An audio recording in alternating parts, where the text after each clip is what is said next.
পানি নিয়ে প্রতিবেশীদের সঙ্গে ভারতের কোন্দল নতুন নয়, তবে খোদ দিল্লির পানিমন্ত্রী অনশনরত অবস্থায় গুরুতর অসুস্থ হয়ে আইসিইউতে ভর্তি হওয়ায় আলোচনায় দেশটিতে নিজেদের মধ্যেই পানি নিয়ে কাড়াকাড়ির খবর।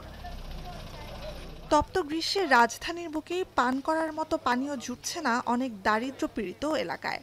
প্রতি বছরই এ সময় গোটা ভারতে কৃষিখাত, অফিস, বাসাবাড়িতে পানির চাহিদা যেমন বাড়ে, তেমনি কমে যায় সরবরাহ।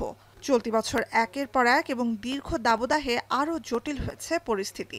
শুধু দিল্লি আর দক্ষিণের প্রযুক্তি নগরী বেঙ্গালুরুতেই পানির তীব্র সংকটে চরম দুর্ভোগে কোটি ভারতীয়। পানির জন্য যমুনা নদীর ওপর নির্ভরশীল দিল্লিবাসী। গরমের মৌসুমে নদী শুকিয়ে যাওয়ায় হাহাকার চলছে 2 কোটি বাসিন্দার নগরীতে। তার উপর প্রতিবেশী রাজ্য হরিয়ানায় যমুনা নদীর উজানে পানি প্রবাহে বাধা সৃষ্টি করায় পরিস্থিতি আরও জটিল হয়েছে বলে উঠছে অভিযোগ। आज 28 लाख दिल्ली वाले बूंद बूंद पानी के लिए तरस रहे हैं।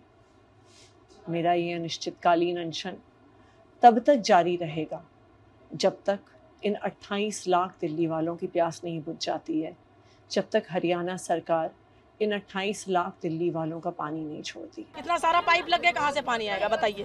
तुरंत पानी खत्म हो गया, एक दिन बाद टैंकर आता है यहाँ और सारे पाइप तो जल्दी चढ़ जाते हैं। किसी पाइप मिला, पानी मिला ही नहीं, किसी को मिला किसी को नहीं मिला। সুপ্রিম কোর্টের নির্দেশে 1996 সাল থেকে যমুনা থেকে নির্দিষ্ট পরিমাণে পানি দিল্লিকে দেয় হরিয়ানা। চলমান দাবদাহে রাজধানীতে তাপমাত্রা 50 ডিগ্রি সেলসিয়াস ছাড়িয়ে যাওয়ার মধ্যে মানবিকতার স্বার্থে হরিয়ানার কাছে অতিরিক্ত পানির আবেদন জানিয়েছিলেন দিল্লির পানিমন্ত্রী অতিশী মার্লেনা সিং। সে আবেদনে সাড়া তো মেলেইনি, উল্টো হরিয়ানার বিরুদ্ধে অভিযোগ উঠেছে পানি সরবরাহ কমিয়ে দেওয়ার। তাই পানির সরবরাহ স্বাভাবিক করার দাবিতে গেল 21 জুন থেকে অনির্দিষ্টকালের অনশনে বসেন অতিশী। টানা 5 দিন না খেয়ে থাকার পর গুরুতর অসুস্থ অবস্থায় মঙ্গলবার রাজধানীর লোকনায়ক হাসপাতালে ভর্তি করা হয় তাকে। এক ধাক্কায় প্রায় 2.5 কেজি ওজন তো হারিয়েছেনই, এক পর্যায়ে রক্তে চিনির মাত্রা 36-এ নেমে এলে সোজা আইসিইউতে যেতে হয় 43 বছর বয়সী মন্ত্রীকে। অনশনরত অবস্থায় সোমবারও প্রতিবেশী রাজ্যের বিরুদ্ধে পানি আটকে দেওয়ার অভিযোগ জানান অতিশী। স্বাস্থ্যের আশঙ্কাজনক অবনতির কারণে পরদিনই অবশ্য অনশন স্থগিত করতে হয়েছে অতিশীকে। কিন্তু পানি সংকটের আলোচনায় শেষ পর্যন্ত দেশ জুড়ে তোলপাড় তুলতে পেরেছেন দিল্লির ক্ষমতায় থাকা আম আদমি পার্টির এই নেত্রী। অন্য সব বিরোধী দলের সঙ্গে যৌথভাবে বিষয়টি পার্লামেন্টে তোলার ঘোষণা দিয়েছে তার দল। उन्होंने बहुत बड़ी लड़ाई लड़ी, 5 दिन तक अनशन पर रहीं और मुझे पूरी उम्मीद है कि जल्द ही वो स्वस्थ होंगी। वो अब उस पर विराम लगा है, लेकिन आंदोलन के जो दूसरे तरीके हैं, मैं प्रधानमंत्री जी को भी चिट्ठी लिख रहा हूँ और संसद के अंदर भी इस आवाज़ को उठाएंगे।